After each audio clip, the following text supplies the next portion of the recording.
I'm going to try to make this as poignant as possible. Pisces. Upcoming is March 20th. This is the day of the equinox. Upcoming, 2026. But that's not my focus for today. My focus for today is this constellation. It is Pisces and Aries. This entire block here has always pretty much confused me until a breakthrough, and I intend to share it with you. So to start off, what we're seeing here is I saw this image. It immediately clicked in my mind as something majorly important to my monarch symbolism video, as well as monarch mind control symbolism. But what we're looking at is a cross image of the human brain during a CT scan. And as we can see here directly in the center, what makes this image so significant and so symbolic is what we're seeing is literally the monarch mind control. We are literally seeing why it is called monarch mind control. So what we're seeing here in the center, what actually makes up the body of the monarch within the human brain, is called the first and second ventricle, which is the hippocampus of the human brain. It's the optic thalamus region. And the hippocampus is what we call Amun's horn.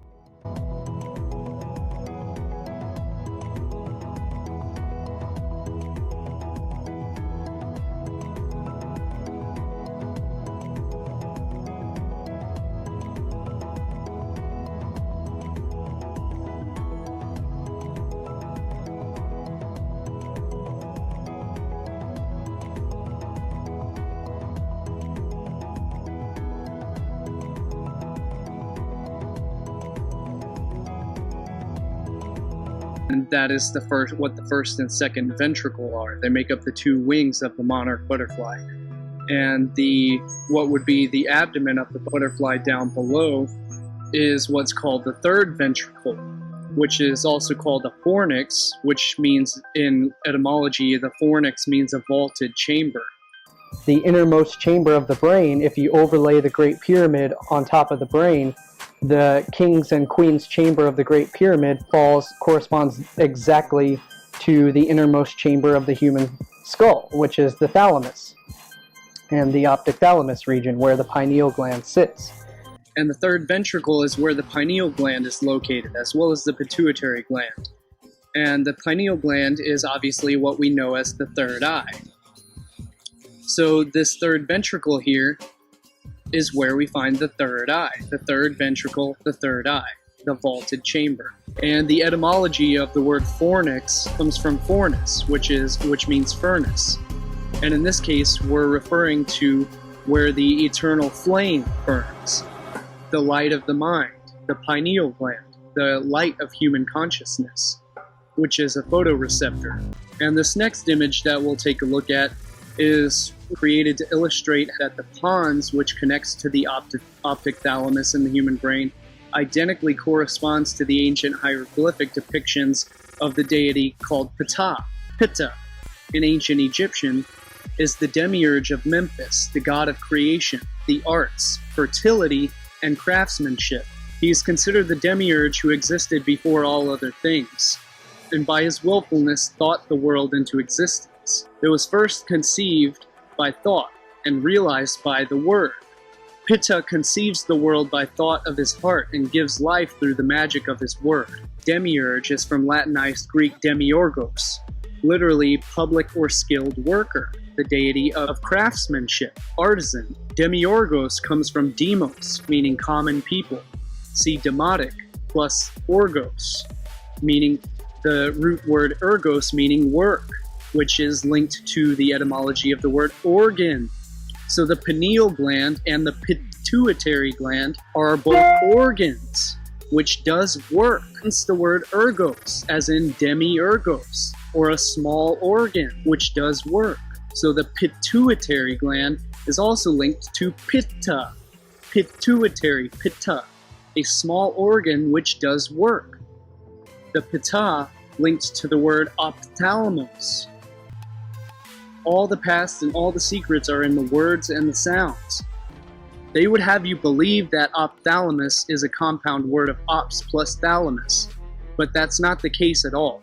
The prefix of the word-forming element ophi, O-P-H-I, however, refers to a serpent or snake. So look at the word again. It's ophthalmos, not ophthalmos. From the point of view of biological evolution, the pineal gland represents a kind of atrophied photoreceptor, which means a receiver of light. In the epithalamus of some species of amphibians and reptiles, such as snakes, it's linked to a vestigial organ known as the parietal eye. A parietal eye, also known as a third eye or pineal eye. What I am about to give you is a description of the word pineal. And what you will find as you look at it is that the pineal is also called epiphysis. E-P-I-P-H-Y-S-I-S.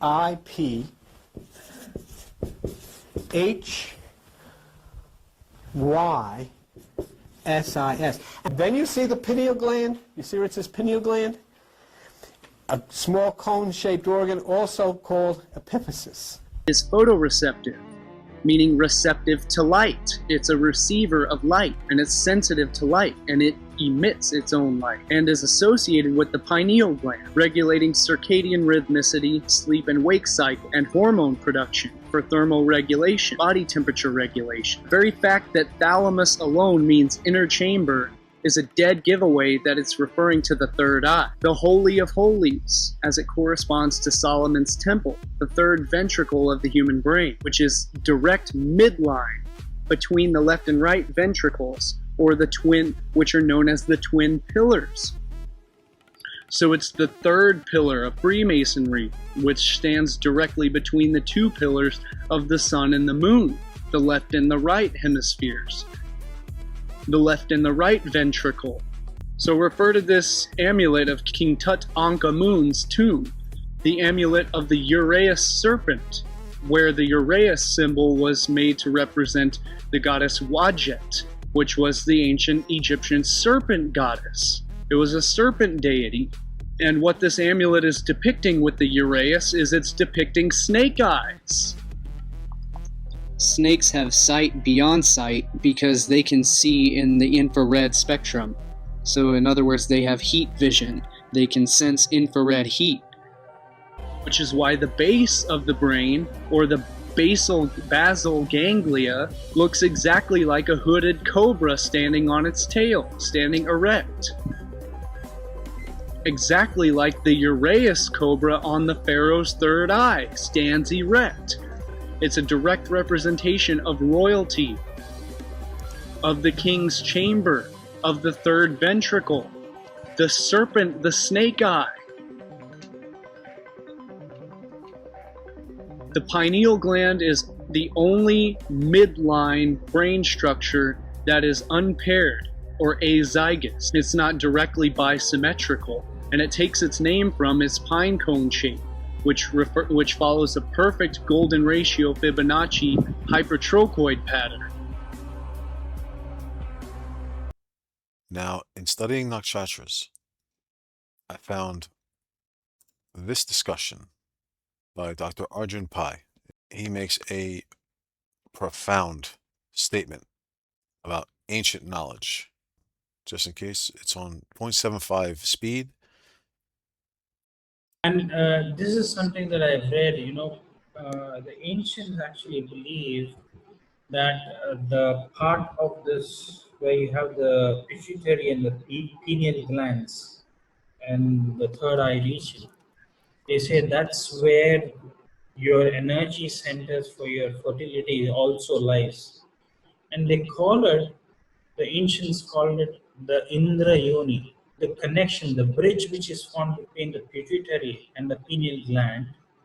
And the shape of it, they used to depict it by the symbol of the two fish of the Pisces, going. That's like an eye. And that is nothing but the Devi, the deity, Devi, who is connected to that is Meenakshi. Meen means,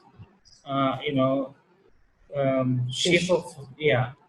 Meenakshi means who has eyes of the shape of a fish.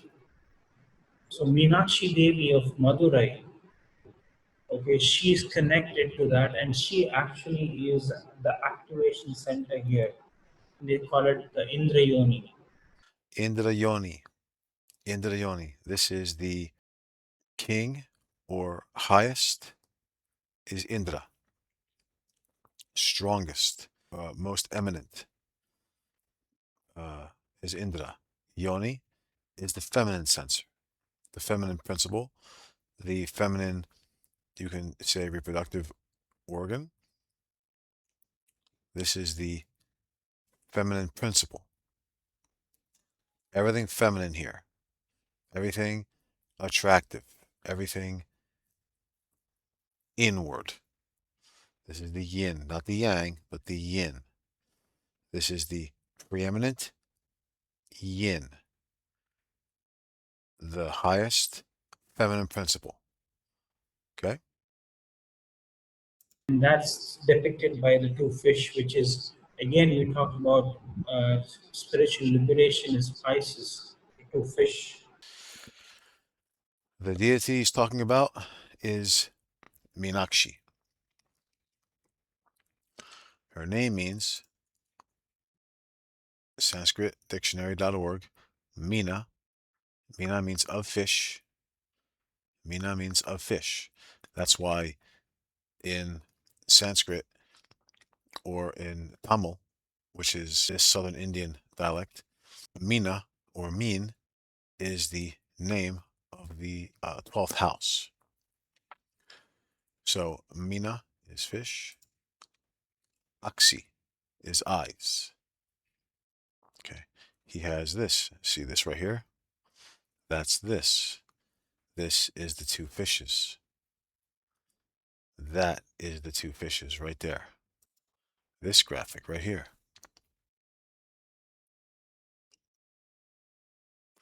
See this right here? How round it is? Because this is the thalamus right here. This round shape.